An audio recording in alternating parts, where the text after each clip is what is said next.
Oh, hello there. Now how about we turn on some lights?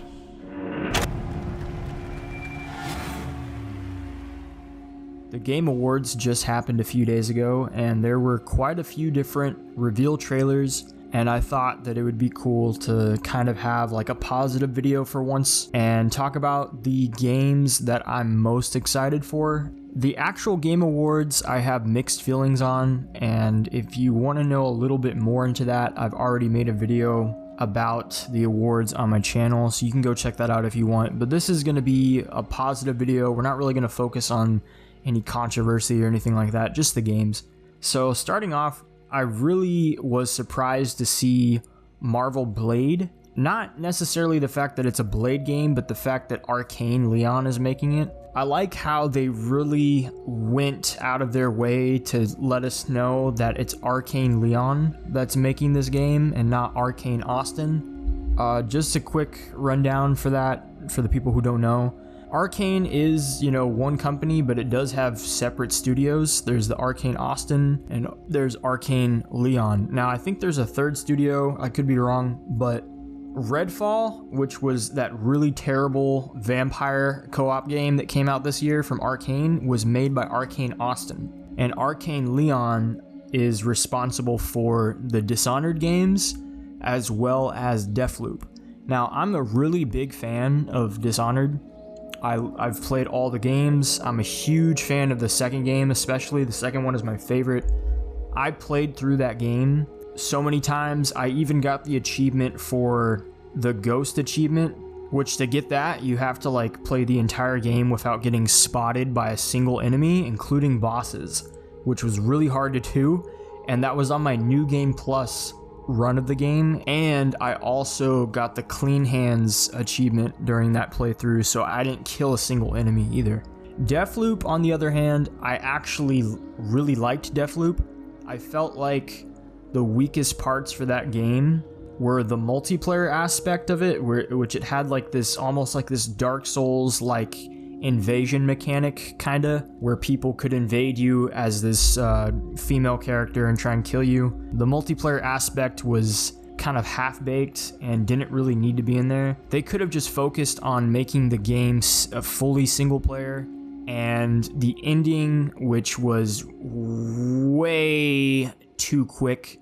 It happens too fast, and it was not really that satisfying. And there's different endings, but they all kind of end the same way, where it's almost as if they didn't really know what they wanted to do with the ending. So all in all, Deathloop, personally, I would give an 8 out of 10. If they focused more on single player instead of having multiplayer aspects, and if they had a better ending, it could have been a 9 or even a 10 out of 10 for me, so I don't think it deserved all the praise it was getting, but I still enjoyed Deathloop. So Arkane Lyon, as far as I'm concerned, as a studio, is a really solid studio, and I feel like with Marvel Blade, even though we only have a cinematic trailer at this point, if they focus only on single player, which I think that's what they're going to be gunning for, they have very creative ways of designing a game.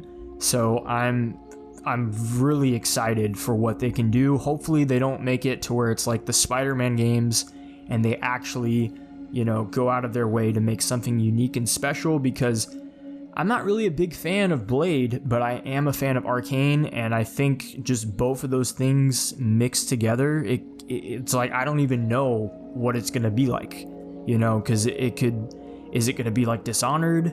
More actiony, is it because if it's like a Dishonored Marvel game in an open world setting, that's gonna kick ass. The next game on the list I don't have as much to say about, but that's gonna be the First Berserker Khazan. I think that's how you say it. It's basically just like a cool anime version of Dark Souls, and I'm all for that. I really like Souls games, and I think the bosses look really cool. I really like the way the combat looks. I wasn't completely blown away by this, but it definitely is going to be something I'm going to be looking forward to seeing more when that rolls out next year. The next game on the list is going to be Senua's Saga, Hellblade 2. Now, I haven't played Hellblade before. I've always wanted to play it, but I know people that have played it, and I've heard nothing but good things about it. I gotta admit, the trailer looks really fucking cool. it looks like the gameplay looks like a movie. If it's anything like the first one, from what I've heard, the first one is amazing. So this is definitely a game I'm going to want to pick up and play.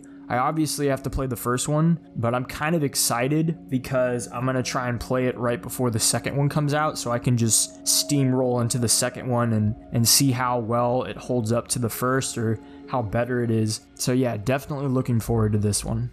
And now the next thing about the Game Awards is, I have to say, with a lot of the games that were revealed, they kind of all have the same style of trailer. And it's like they're all trying to be cinematic and just like badass and serious, and like they're trying to all come off as like Oscar movies or some shit. But there was one trailer that was just so different and so creative, it actually makes me want to play the game just based on how different the trailer was compared to all the other reveals. And that's going to be Big Walk, which is probably the last game you guys would have thought was going to be on this list. But yeah, Big Walk had a completely different like tone in the trailer. I really like the way the characters look. It kind of reminds me of like that clay animation penguin.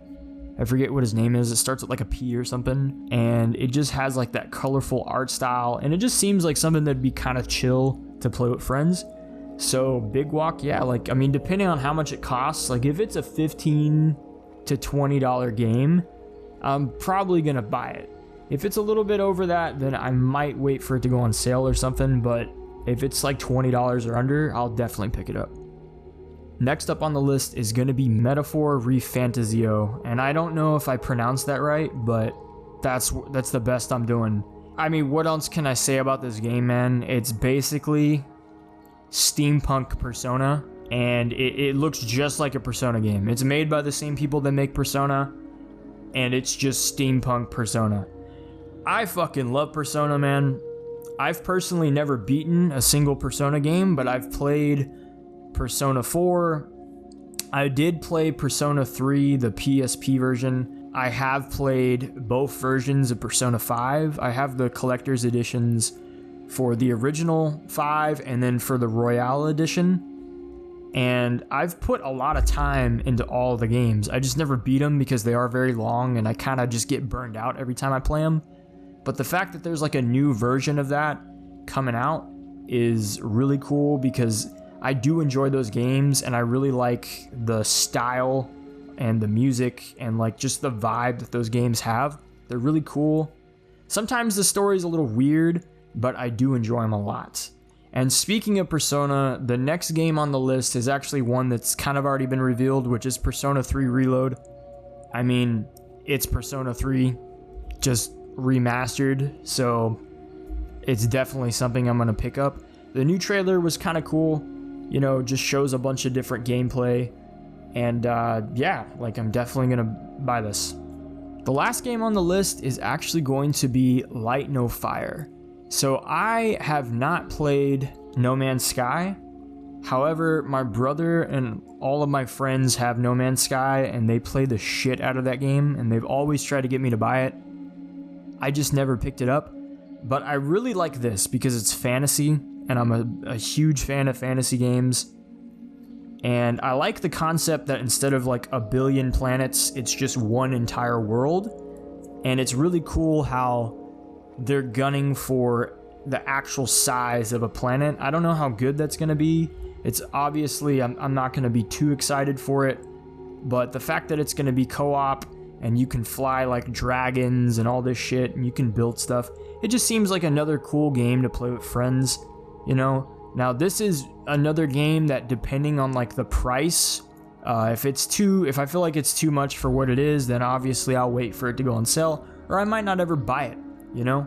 Like, just because I'm talking about all these games doesn't mean that I'm guaranteed to play them, but I do have to say, out of all the games that were revealed, these were the ones that I was most impressed by.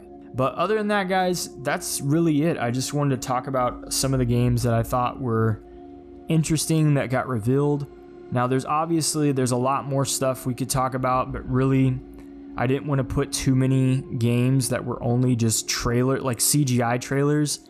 I didn't want to put a ton of those in this video. I already have Marvel Blade, and the only reason I'm really including that is just because it's Arcane. That's literally the only reason why. There's a ton of games that looked cool, but it was all just CGI, so, you know, I'm not going to say if I'm interested in them or not, because CGI trailers really don't do it for me anymore. They used to be cool like 10 years ago, but now, like, it's not good enough to get me to want to, like, play something.